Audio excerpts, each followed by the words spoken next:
అందుకనే దేవుడు అంటున్నాడు, నేను మీతో చెప్పేది ఏమిటంటే మనుషులు పలుకు వ్యర్థమైన ప్రతి మాటను గూర్చి విమర్శ దినమున లెక్క చెప్పవలసి ఉండును. దేవునికి లెక్క చెప్పాలి.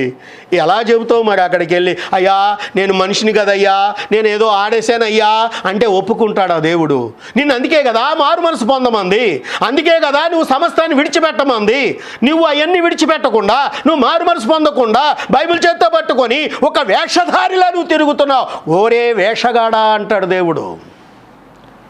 ఒరే వేషగాడా అంటాడు దేవుడు. వేషధారులు నా రాజ్యమునకు వారసులు కాదు అంటాడు ఆయన.